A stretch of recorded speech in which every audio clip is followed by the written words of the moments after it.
and welcome to Seagull and Wolf podcast number 6. We are here today with Liz Penney. .co.uk. Check her out. Former BRIT School teacher and singing teacher of Adele. No, I didn't teach her singing, I have to be honest. Okay, music. Music, yeah. Music. Very exciting. So, would you like to just tell us a bit about what your experiences were teaching at the BRIT School and working with Adele? Sure thing, yeah. I worked at the BRIT School for 13 years, 7 of which I was Director of Music. And nice. It's a long time to stay anywhere, but, you know, it's such a fantastic environment, lovely place to work.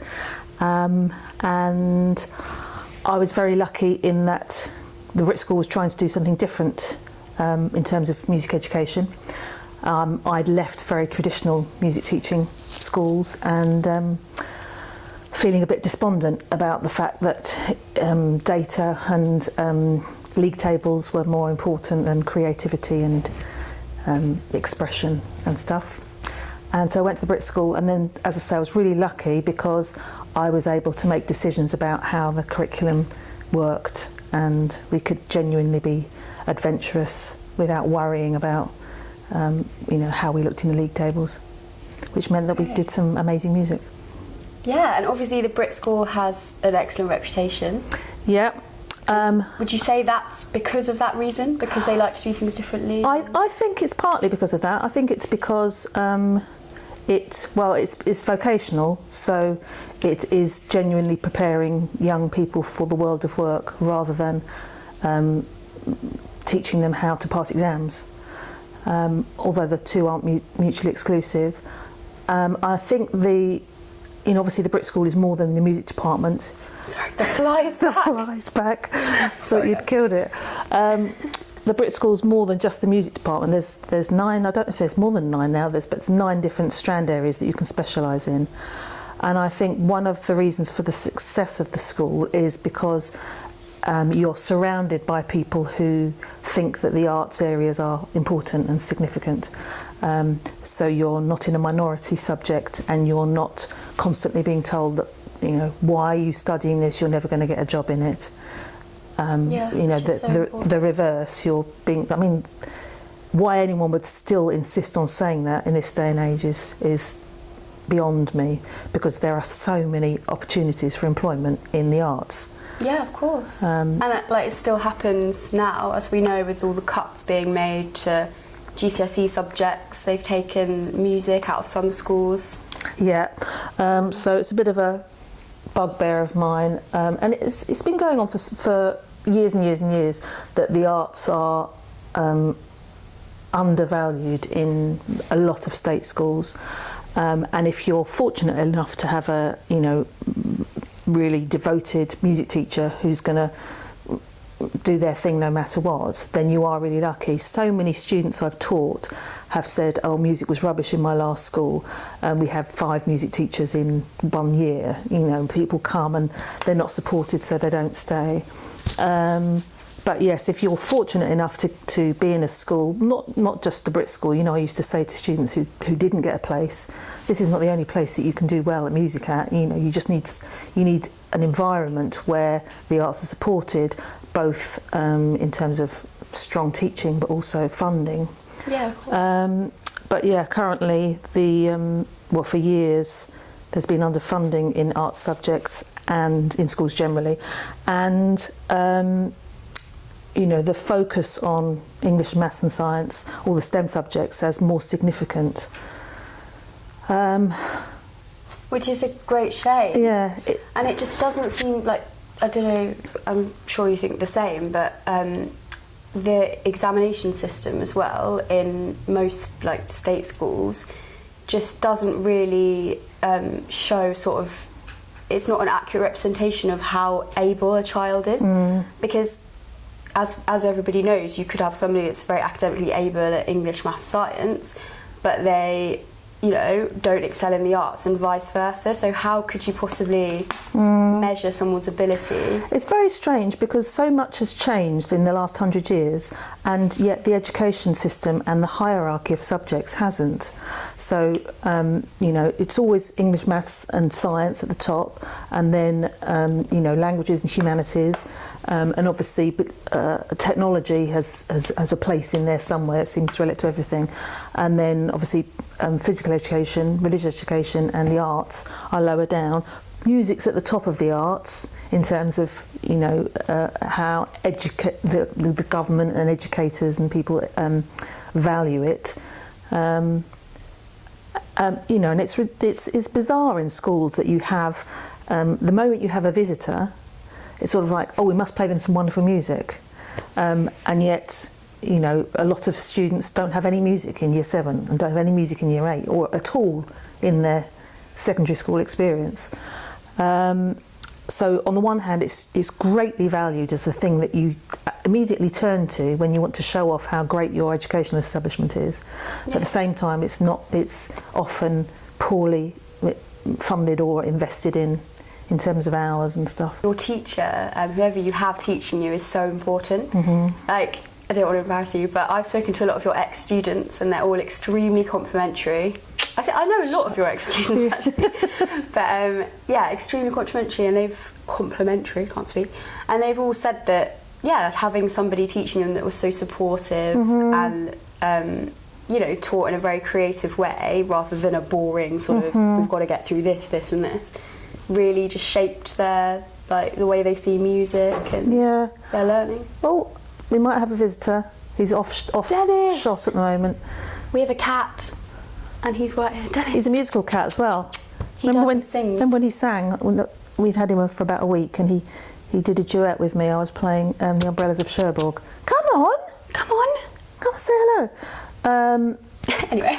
Yeah. So I think what the main reason I've had success as a music teacher, it's less to do with my ability as a musician, although I'm not saying I don't have any. You know, you do. obviously you have to.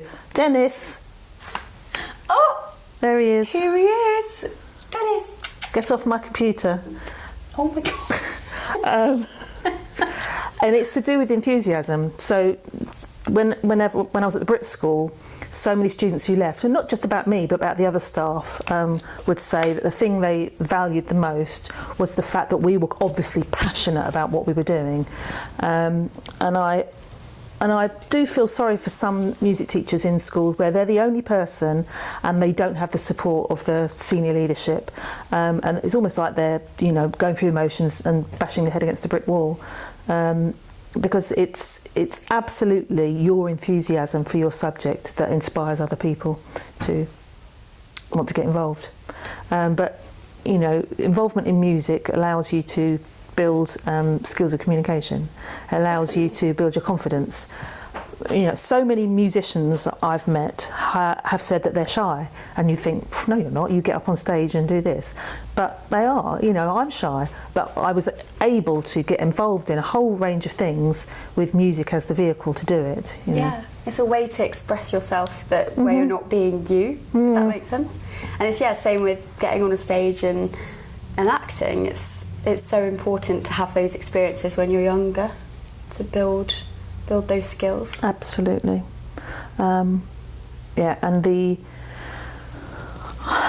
know, without getting too political, I don't think, you know, music, sometimes music has been very elitist in terms of it's respected. If you are a concert pianist, it's a respected trade. But if you are an aspiring band, you know, someone who wants to be playing in a band, it's doesn't have the same status or even really taken that seriously. I think that is changing and has changed, and I know people sometimes get a bit sick of hearing Adele's name, but her significance in changing people's views as far as music being a serious career and one that's not just good for you being a self-indulgent artist, but it's good for the economy and the country and the self-esteem of a whole range of, you know, young girls in particular. But I think music in schools is underestimated in significance. It's just this little block of stuff. In fact, it's not. It permeates so many areas of people's lives that it should be more, vastly more supported. Absolutely. And we don't have Teresa to thank for the recent cuts. What are you doing, Teresa? Well, don't get me started, because I have a lot of rage. I know. But it's even before Teresa, because with the last general election, well, the one before last, the heads of all, I think I've told you this, the heads of each party, so there was David Cameron, Ed Miliband and Nick Clegg. They all were invited to go on Classic FM, you know, as guests. I think they chose a few pieces of music to play, and then they were asked about their views on the arts in education. And I was at ELAM at the time, East London Arts and Music, very good place to go and study. Shout also, and was teaching a unit called Music and Society, which talks about the significance of music education. So it was really great material for me to look at with the students. And I played each excerpt from each different person, saying what their view on music education was. Ed Miliband said every child must be given the opportunity to learn. It's really important, and they must also have the opportunity to specialise. So schools should be offering, you know, music as an exam subject, etc. Nick Clegg was didn't really say very much. David Cameron said young people should master maths and English before they can they take advantage of the arts. Why? And he actually said this, it's not me, I'm not misquoting. No. They should master the arts, they should master maths and English. So you've got to be good at those subjects before you're allowed access to. What it shows a fundamental lack of understanding of what education is. Because, you know, countless studies, both scientific and you know, philosophical, have proven that music enhances your learning in other areas. So far from like, oh, you know, wait till you're good at this. You know, so many students, for example, would come to the BRIT School without a maths GCSE, but being an environment where what they are good at is valued, gave them an increased confidence to work at something that they struggled with. I understand it's very difficult if your parents come from a background where art subjects haven't been valued and there is no future in them, and they've seen people fail at that profession. You know, obviously they do only want the best for their children, but it's a misconception that there are no jobs in art, and it's also a misconception that there are only one or two types of jobs. You know, when I was younger, it was either you were going to be a performer or you were going to be a teacher if you did music.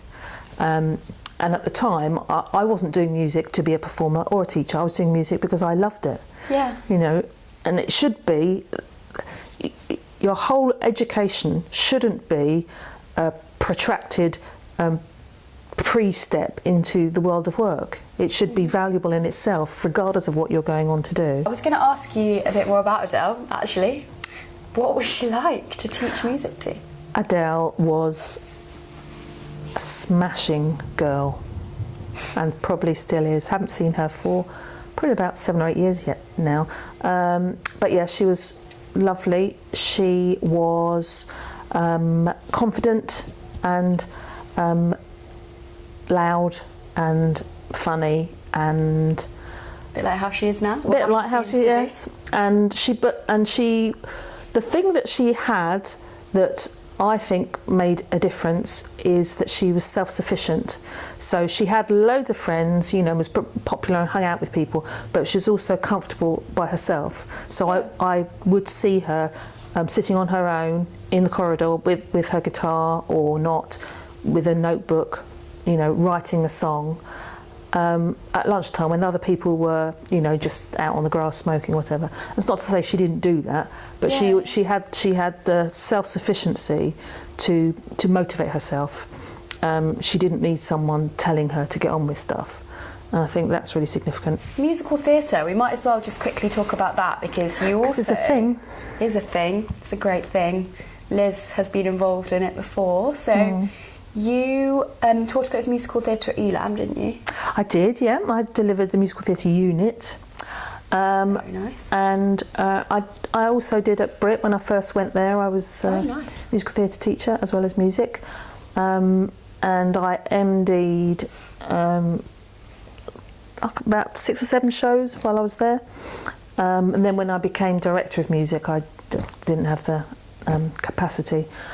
What was your favourite show? What was your favourite musical you've ever MD'd in any context? It's very difficult because they're each in their own way was so wonderful and spectacular. I felt as if I reached some sort of real genuine, wasn't just a school production. So in my first school, as I say, it was an all-boys school, it was a technical school, but the head teacher just supported the fact that I wanted to put some shows on. We did a couple of GNS productions, so we did Pirates, Pens, Ants, which is fantastic. Then after, I think I've been there 5 or 6 years, and we did Jesus Christ Superstar. And you know, we had like full band, and we not only had the boys from the school, but we had the girls from the sister school, and we had musicians. So there were a couple of parents in the band, but basically it was students. Yeah. So there's another thing, you know, quite often schools are forced to pay professional musicians to be the band because they don't have time for the young people to learn the orchestral parts or whatever.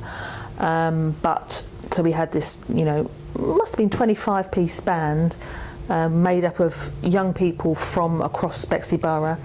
We had radio mics, which was a big deal. This is like 20 years ago. Big deal for us anyway, because it was just in the school hall. And I think one of the reasons why I loved it is because obviously it's through sung, so I was involved all the time. It wasn't just me directing it and then, you know, teaching a few songs and then just doing a half-hearted conduct of every bit. It's just like constant, and I lost you know, I lost half a stone that week of just conducting. It's very energetic. Who needs the gym when you can just conduct? And it's the fact that I have that, probably the most affection for that is significant, because it's not at the BRIT School that necessarily it was at a school which didn't have a good music department, but that I was supported to create something, and then 5 years later we put on something really successful as a result of me having been supported by an amazing head teacher, John Tobin. Shout out to John. Yeah, shout out JT. I can't call him John, it's Mr. Tobin. You know, the school took on the idea of these yearly shows being significant to it as a school. It's not just, oh yeah, Liz is putting on a little show. It's like, Beths are doing this production and it's really important for everyone.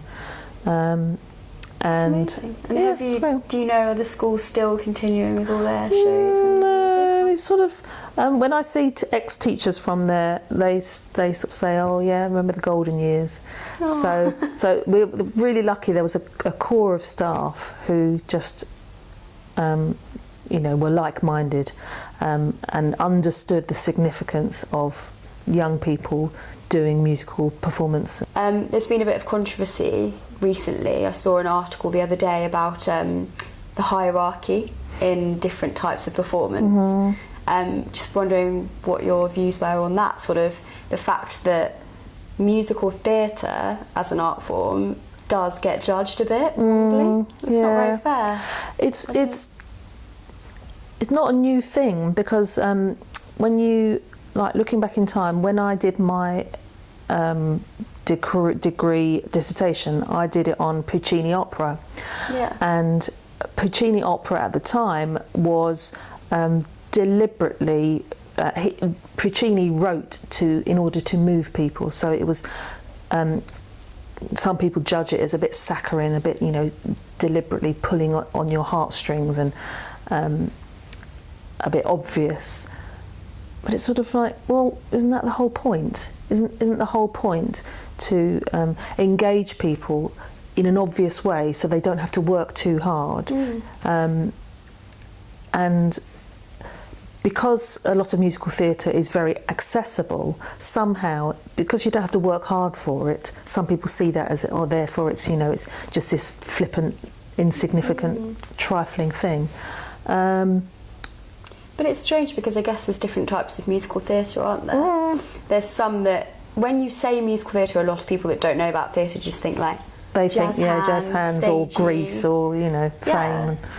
And not all of it is like that.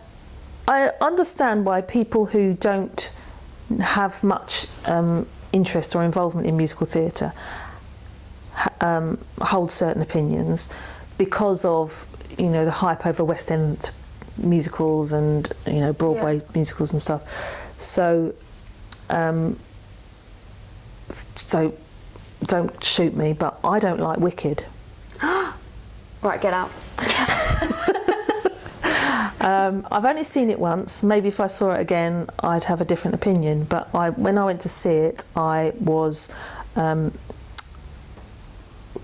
left cold. Wasn't remotely interested in anyone in it. They all just seemed horrible to me. They're just having a go at each other all the time. And musically as well, it didn't move me first time. And I don't know if I was in a strange place in my life, but.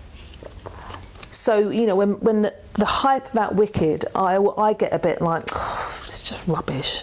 And I think people who don't know any musical theatre and then say they just went to see that and didn't like it, then that's going to cloud all their judgment about everything else. So I sort of, you know, the other strange thing, at the BRIT School, the music department and the musical theatre department were separate. Whereas at Elam there was just music, and some people within the music department liked musical theatre. And I never really understood at the BRIT School the way music students would look down their noses a little bit, some of them, at the musical theatre strand. That's interesting. Because they were the serious musicians, and then the musical theatre were just, you know, sang a bit and danced around and why is it so strange? Because if you think musical theatre is all three, you've got to be... Well, you don't have to be able to read music, but it does help. That's another thing as well, I think, that like we were stressing the importance of music at school. If you want to go on to do something like musical theatre, don't disregard doing music theory and all of those kind of things at school, because when you get in like a rehearsal call and you get given your music, it's going to be much easier if you can actually read completely. I think because of the ease of recording, you know, and sound files, people often learn music in a different way these days. But if you can read music, it gives you such an advantage over people who don't. You know, a lot of what I've done outside of school in terms of earning money or just enjoying myself has relied on the fact that I can sight read. And people say, oh, you're so lucky, you're so lucky. Well, you can just look at that and read it. And it's like, it's not luck. You've learned I've learned how to do it, and anyone can. And if anyone can, why wouldn't you? Yeah. Why wouldn't you? And I think one of the a good way to do it is to join a choir. Yeah. Because then a choir that uses music rather than the choir that just sings by ear, and then you're just obliged to follow and follow and follow, and you know that's how I learn. I don't even remember learning to follow a score or read music really, because from the age of, well, when I was a baby, my family were involved in amateur dramatics, and I'd go along and I'd sit with them and, you know, read the score and pretend I was reading first of all. And then if you're in a choir, yeah, you can just, you know, you're practicing, so if you hit a bum note, it's fine, you can just blame it on the person next to them and just look at them like... Completely.